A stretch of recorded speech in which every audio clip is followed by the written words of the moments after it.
inilah kenyataan yang kami hadapi. Terkait dengan tunjangan operasi. Tunjangan operasi pengamanan bagi prajurit TNI dan ASN ini yang bertugas di daerah pengamanan juga termasuk di pulau-pulau kecil terdepan. Dan di wilayah perbatasan ini juga seyogianya untuk mengalami perubahan. Prajurit itu kalau berangkat tugas memang ada gaji, tapi gaji itu tinggal di rumah, tidak dibawa. Jadi dia tidak menggunakan gajinya untuk bertempur. Tapi negara memberi dia tunjangan operasi untuk bertempur.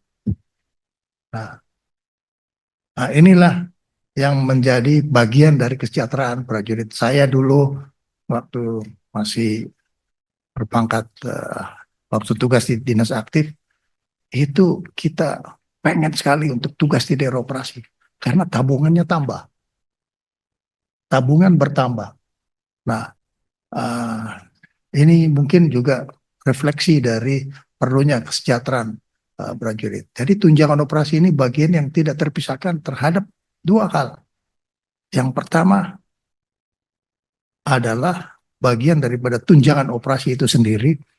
Yang kedua ada faktor-faktor yang menyangkut soal moral prajurit itu bisa lebih tinggi. Ya. Jadi gajinya disimpan di rumah, bisa digunakan oleh keluarga, tapi tunjangan operasinya buat mereka nanti tabungan setelah kembali dari daerah operasi. Nah ini yang kita harapkan sehingga Kementerian Pertahanan berupaya untuk menaikkan sebesar 75% tunjangan operasi ini. Ya, sampai kalau perlu kita naikkan 100%. Ini sedang kami usulkan dan dalam proses administrasi di persetujuan peraturan Presiden. Selanjutnya, Bapak-bapak nih, Ibu-ibu sekalian, ini terkait dengan tunjangan khusus untuk Provinsi Papua. Saya perlu laporkan bahwa Undang-Undang Pertahanan Negara Undang-Undang Nomor 3 Tahun 2002 itu sudah menetapkan tunjangan khusus untuk prajurit dan ASN yang bertugas di daerah Papua. Tapi sampai sekarang nggak pernah naik. Jadi sejak tahun 2002 sampai taruhlah 2024 tidak pernah naik sekian puluh tahun. Inflasi naik turun, dolar naik turun. Dia tetap aja seperti biasa. Tapi moralnya tetap tinggi. Prajurit tidak mengalami penurunan moral. Inilah hebatnya Tentara Nasional Indonesia. Kami berusaha sebagai penanggung jawab kebijakan anggaran.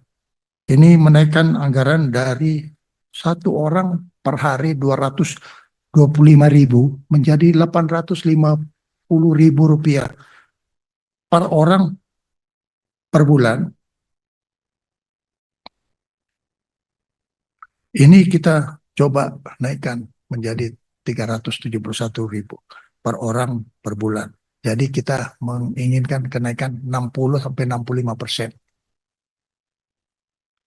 Kemudian ada lagi, ya maaf Bapak-bapak dan Ibu-ibu, memang tentara ini yang saya urus ini kan adalah yang saya bilang tadi, mereka ini berhubungan dengan masyarakat, tetapi dalam berhubungan dengan masyarakat juga dia harus menggunakan kemampuan mereka. Ini yang kita kenal dengan tunjangan Badan Pembina Desa atau yang di Angkatan Laut disebut Badan Pembinaan Potensi Maritim atau di Angkatan Udara Badan Pembinaan Potensi Dirgantara.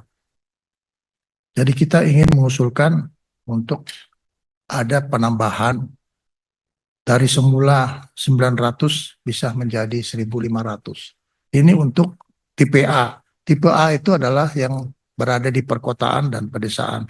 Sedangkan yang ada di daerah terpencil nggak pernah lihat orang, boro-boro pasar. Itu kita usulkan untuk 1.200 menjadi 1.800 per orang. Kemudian berbicara mengenai fasilitas prajurit, khususnya rumah dinas, saya ingin menyampaikan bahwa sebetulnya kebutuhan ideal kita itu cukup banyak.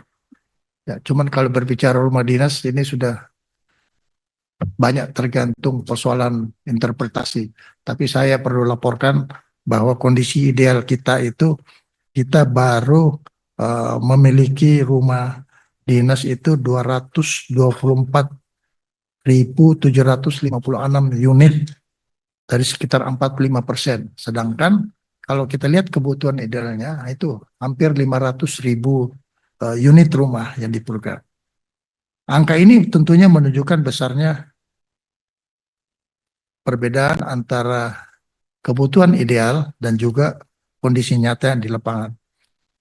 Walaupun demikian, kami selaku uh, yang mengurusi kebijakan uh, dari TNI ini berusaha untuk bekerja dalam rangka memenuhi ke perumahan dinas prajurit. Kita juga ada kerjasama dengan Menteri Perumahan Rakyat dan sebagainya.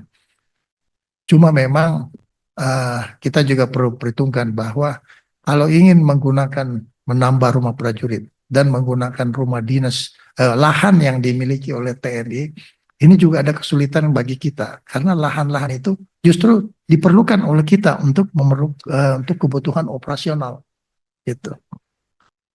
Nah, ini satu bagian yang